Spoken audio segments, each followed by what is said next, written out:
안녕하십니까. 오늘은 그 침례의 대상 되시는 분들이 한 18분 되고 시간이 좀 촉박한 관계로 짧게 그리고 시간이 되면은 바로 마무리하고 내려가도록 하겠습니다.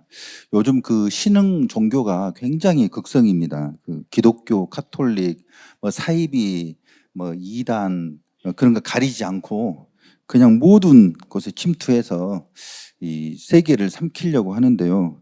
그 종교 이름이 뭔지 아십니까? 핸드폰 교입니다. 이 교주가 변화무쌍해가지고 듣고 싶은 것만 계속 듣게 해주고 또 보고 싶은 것만 계속 보여줘요. 그래서 사람의 넋을 빼버리는, 그러니까 일상을 불가능하게 하는 그러나 굉장히 능력 있는 교주인데요. 아까도 보니까 우리 학생들 열심히 핸드폰을 보고 있더라고요. 참 훌륭한 그 핸드폰 교회 신도들이었는데 하나님의 능력으로 빼앗아 왔습니다. 뺐느냐 뺏기느냐의 차이인데 정말 이것은 앞으로도 우리가 심각하게 내 자신을 지켜보고 또 우리 아이들을 그렇게 점검해야 될 그런 부분이라고 생각이 됩니다. 어제 그 스탠딩 찬양 집회를 하면서 뺏기지는 않겠다 그런 생각이 들었습니다. 더 하나님 안에서 더 유익하고 더 신나고 더 행복한데 거기에 한눈 팔 필요가 없잖아요. 그래서 어제 굉장히 뭐 항상 그랬지만 또 다른 굉장한 큰 또 희망을 발견하는 시간이었습니다. 참 준비하느라 우리 청년들 또 기획하시는 분들 정말 고생하셨는데 참 주님의 이름으로 감사의 인사를 드리고 싶습니다. 침례식을 왜 할까요? 침례가 굉장히 중요합니다. 예수님께서 말씀만 하셔도 되잖아요. 마음으로만 생각해도 되고 또 그 의미를 알고 되고 알면 되는데 예수님께서 딱 두 가지를 명령하셨어요. 뭐 해도 되고 안 해도 되고가 아니고 두 가지를 명령하셨는데 하나는 침례. 너희는 가서 모든 민족을 제자로 삼아 아버지와 아들과 성령의 이름으로 세례를 베풀고 내가 너희에게 분부한 모든 것을 가르쳐 지키게 하라. 그리고 또 마가복음에 보면은 너희는 온 천하에 다니며 만민에게 복음을 전파하라. 믿고 세례를 받는 사람은 구원을 얻을 것이요 믿지 않는 사람은 정죄를 받으리라. 믿고 세례를 받는 사람, 이게 조건인 것입니다. 물론 영혼이 천국 가냐 지옥 가냐 그런 부분이 아니고 이 구원을 받고 구원을 누리고 구원을 바라보는데 이 침례가 너무너무 중요하다는 것입니다. 그리고 고린도전서에 보면은 바울이 내가 또한 스데바나 집 사람에게 세례를 베풀었고 그 외에는 다른 누구에게 세례를 베풀었는지 알지 못하노라. 그리고 베드로전서에 보시면 물은 예수 그리스도께서 부활하심으로 말미암아 이제 너희를 구원하는 편이 곧 세례라. 이는 육체의 더러운 것을 제하여 버림이 아니요 하나님을 향한 선한 양심의 간구니라. 예수님께서 명령하신 것 중에 의식을 행하라는 것은 딱 두 가지밖에 없습니다. 하나는 침례고 하나는 주의 만찬, 떡과 잔을 먹고 마시는 것입니다.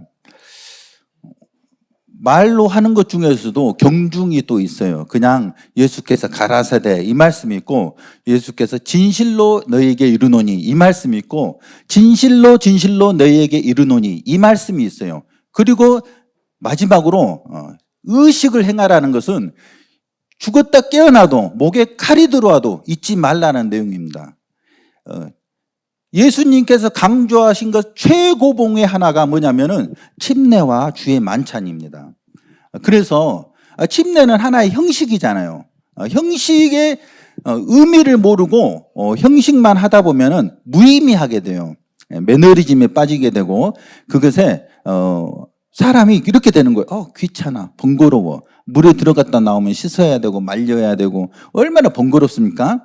그래서 뭐 마음으로만 잘하면 되지 않겠어? 하고는 이것을 이제 개선하려고 노력을 해요. 어떻게 될까요? 약식으로 하게 되는 겁니다. 간편하고 얼마나 좋아. 내용만 알고 의미만 알면 되지. 물론 약식이 다 나쁘다라는 건 아니에요. 정말 부득이하게 여건상 그렇게 해야 될 때가 있어요. 그렇지만 성경의 일관된 가르침은 물에 들어가서 일어나는 것, 침례입니다. 침례를 보면 침례가 잠기다라는 뜻이죠. 잠길 침. 세례는 씻을 세자예요. 침례는 물에 들어갔다 나오는 겁니다. 그래서 강가로 가셨어요. 다 옛날에 초대교회 보면은. 그래서 강으로 갈 필요가 없잖아요. 그냥 물 잠깐 떠놓고 할 것 같으면. 그런데 물이 완전히 잠겨야 하기 때문에 그런 지금 우리가 하고 있는 것이 예수님의 가르침이고 사도가 그렇게 가르쳤고 초대교회에서 실행되었던 정말 우리 교회뿐 아니라 어디를 가더라도 침례식을 해야 돼요. 예수님을 정말 하나님을 경외한다면. 그래서 그만큼 중요하다. 그런데 이 중요한 만큼 이 의미를 또한 아는 것도 너무 중요하다. 그런 생각이 듭니다.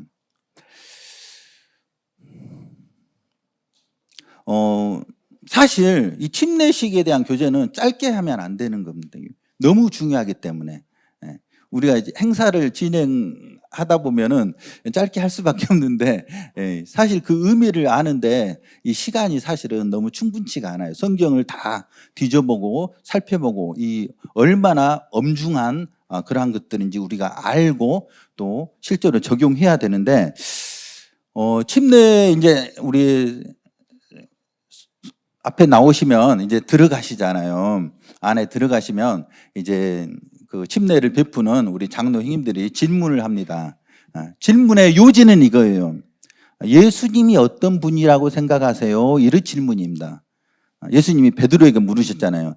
너희는 나를 누구라 하느냐? 어떤 사람은 엘리야라고도 하고 어떤 사람은 훌륭한 선생님이라고 하는데 너는 나를 누구라고 생각해? 그래서 베드로가 인류 역사상 길이 남을 만한 고백을 합니다. 주는 그리스도시요 살아계신 하나님의 아들이십니다. 이 고백을 합니다.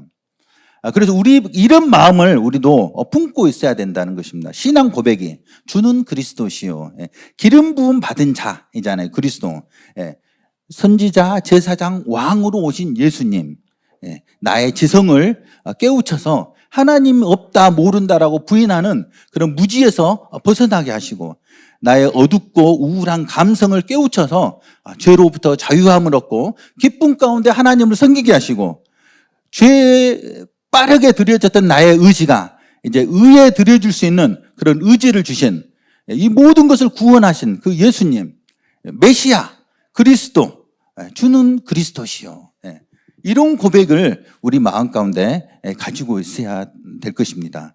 두 번째는 살아계신 하나님의 아들이십니다. 예수님은 사람보다 뛰어난 분이 아니에요. 훌륭한 분도 아니고 그분이 어떤 분이냐면 살아계신 하나님이십니다. 예수님의 이름은 구약에 이렇게 나와 있습니다. 한 아기가 우리에게 낳고 그 어깨에는 정사가 있고 기묘자라 모사라 또 전능하신 하나님이라 용존하시는 아버지라. 예수님의 이름이 그냥 전능하신 하나님인 거예요. 용존하신 아버지. 그러니까 예수님을 향해서 아버지 하나님 해도 틀린 말이 아닌 겁니다. 그만큼 아버지 하나님과 동등되신 분이다 그런 뜻입니다. 이 고백은 사람의 논리로 할 수 있는 고백이 아닙니다. 제가 자주 얘기합니다마는 김일성이가 솔방울로 쌀을 만들었다고 하는 것을 믿는 것보다 예수님이 하나님이라고 고백하는 그 고백이 더 어려워요. 이것은 사람의 이성이나 상상력을 동원해도 할 수 없는 고백입니다. 예수님께서 무리를 걸으신 것이 아니라 우리는 예수님은 물을 만드신 분입니다. 예수님은 시간과 공간에 갇혀 계시는 분이 아니라 시간과 공간을 창조하신 조물주 하나님이십니다. 이 온 우주를 만드신 분입니다. 나와 같이 살과 피가 있지만 저 이글이글 타오르는 저 태양을 만드신 분입니다라는 고백입니다. 얼마나 하나님을 모르는 사람이 듣기에는 황당한 겁니까?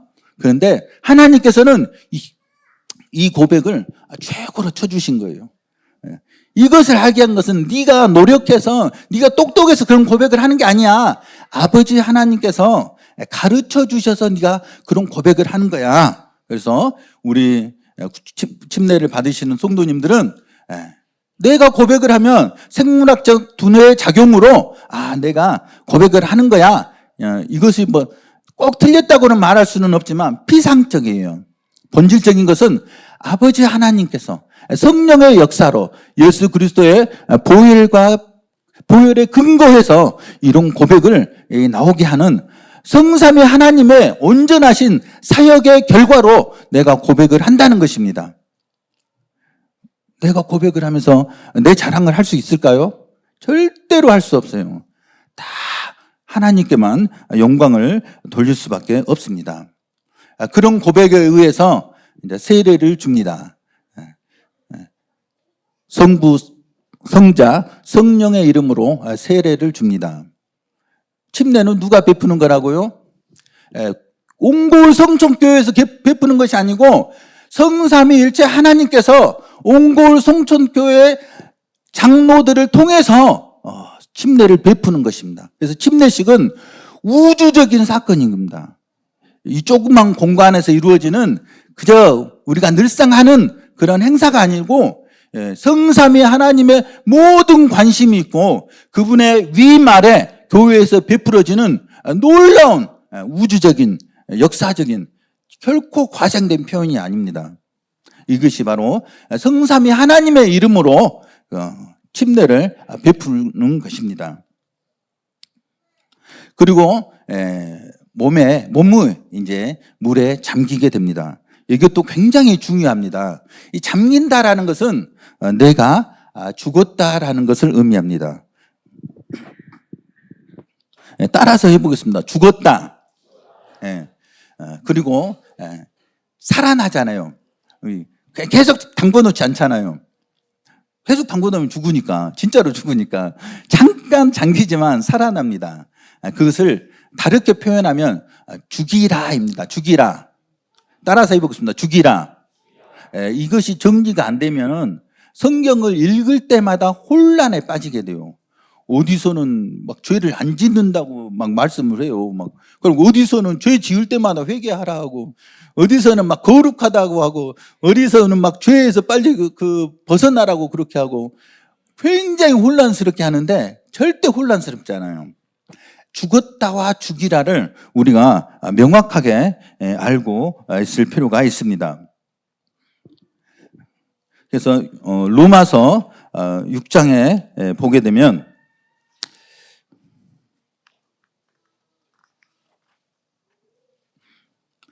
떨려서 막 넘어가게 되네요. 지금 시간도 촉박하고. 일단 로마서 6장과 골로새서는 굉장히 중요한 장입니다. 골로새서 3장, 로마서 6장. 로마서 6장은 제 나름대로 그렇게 붙였어요. 침례식 해설서라고 붙였습니다. 예수님께서는 완벽한 사람이십니다. 그것을 어떤 의미가 들어있냐면 연합했다라는 의미가 들어있습니다. 연합이라는 것은 손잡고 마음을 같이 하고 그런 연합이 아니고 유기적으로 하나가 되셨다라는 뜻입니다. 이 엄마와 아기가 연합된 거잖아요. 뱃속에 탯줄로 연결되어 있잖아요. 엄마가 위험하면은 그 아기도 위험하게 되고, 아기가 문제가 생기면 엄마도 문제가 생깁니다. 생명으로 서로 연결되어 있다라는 뜻입니다. 그래서 예수님과 함께 장사 죽고 장사 지내고 다시 살아난다는 것을 이 침례식을 통해서 아주 간명하게 보여줍니다. 예수님과 함께 죽고 장사 지내고 살아난다. 그래서 골로새서 3장을 보시면 3장 1절부터 읽겠습니다. 그러므로 너희가 그리스도와 함께 다시 살리심을 받았으면 위의 것을 찾으라. 거기는 그리스도께서 하나님 우편에 앉아 계시니라. 위의 것을 생각하고 땅의 것을 생각하지 말라. 이는 너희가 죽었고 너희 생명이 그리스도와 함께 하나님 안에 감추어졌음이라. 그리고 5절에 보면 또 이상한 얘기가 있어요. 그러므로 땅에 있는 지체를 죽이라. 곧 음란과 부정과 사욕과 악한 정욕과 탐심이니 탐심은 우상 숭배니라.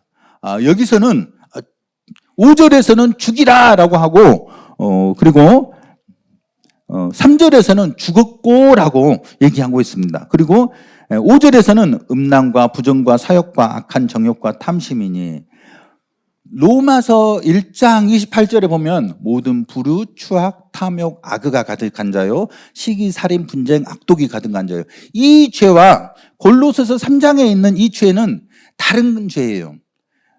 로마서 1장 28절의 죄는 내가 죄의 종으로 있을 때, 하나님과 전혀 상관없을 때 짓는 죄고, 골로새서 3장 5절은 하나님의 자녀로서 짓는 죽은 죄를 얘기합니다.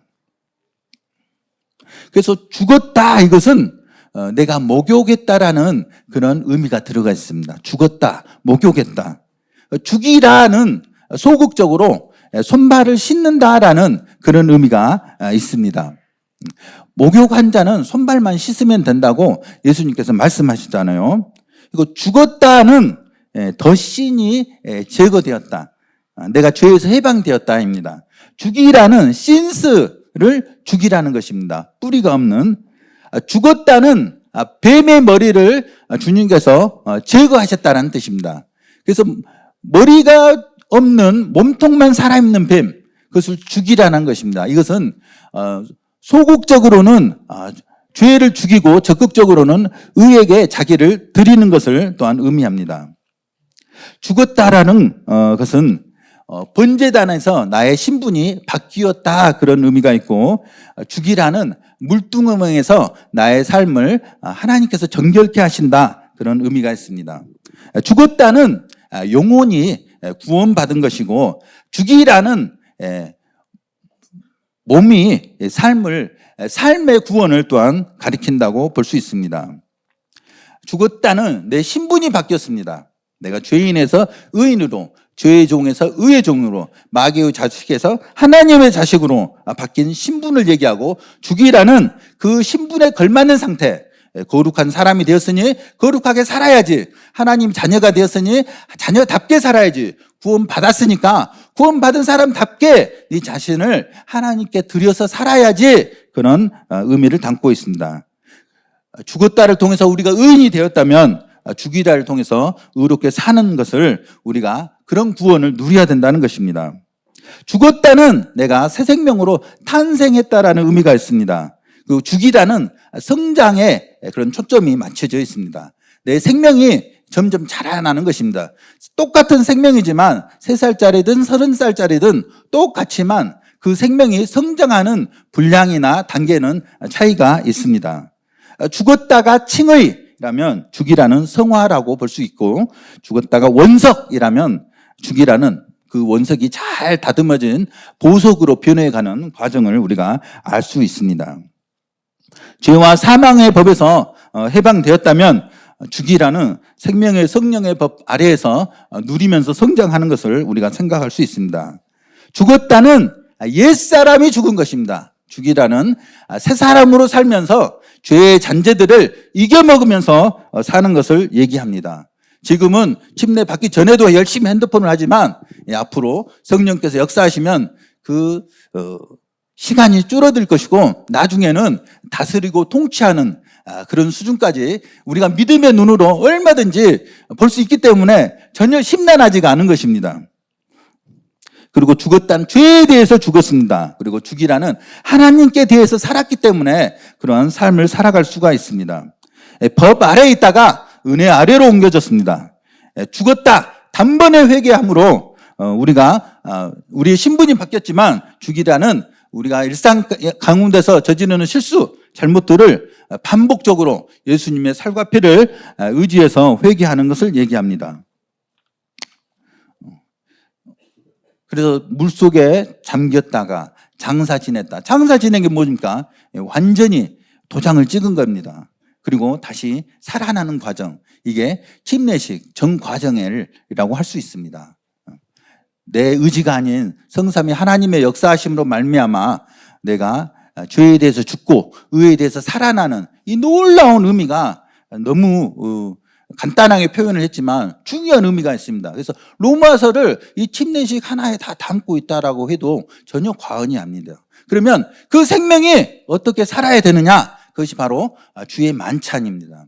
떡과 잔을 떼면서 우리가 남의 시선을 먹고 자라는 것이 아니고, 다른 내 자존심을 키워서 자라는 것이 아니고, 내 공로의식으로 신앙생활을 하는 것이 아니고, 내가 처음에도 예수님의 살과 피로 나의 신분이 바뀌고 내가 그 힘을 얻듯이 10년이 지나든 20년이 지나든 주님 오실 때까지 예수 그리스도의 살과 피를 먹고 마심으로 내 영적인 생명이 성장하는 것입니다.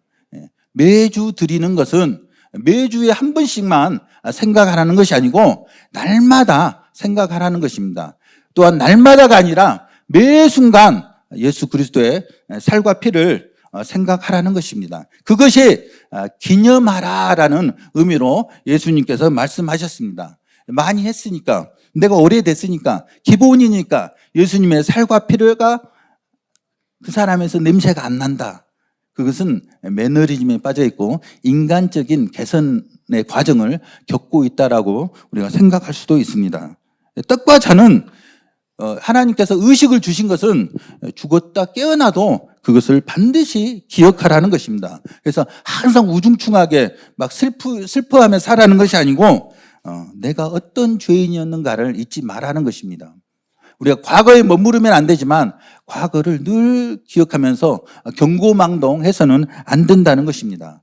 그분의 은혜를 힘입어서 내가 뭐라도 되는 것처럼 살지 말고 은혜를 힘입어서 하루하루 감사함으로 살아가라는 것입니다. 새 생명의 양식이 사람의 칭찬이나 시선이 아니고 예수 그리스도의 살과 피임을 명심하라는 것입니다.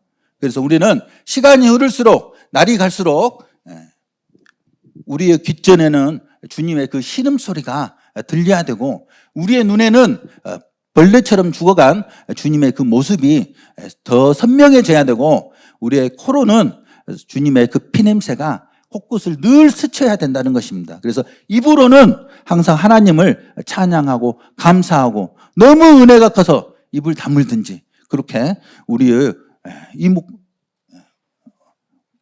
그런 것들이 사용되어질 때 그것이 평상시의 삶 가운데서 주님의 고난을, 살과 피를 먹고 마시는 나의 영혼이 성장했다라고 우리는 볼 수가 있는 것입니다. 정말 침례에 순종하신 우리 성도님들 진심으로 이 침례의 의미를 잘 알고 얼마나 이게 소중한 특권이고 놀라운 일인가를 다시 한번 우리 모두가 참 마음에 새기는 그런 시간이 되었으면 좋겠습니다. 이상입니다.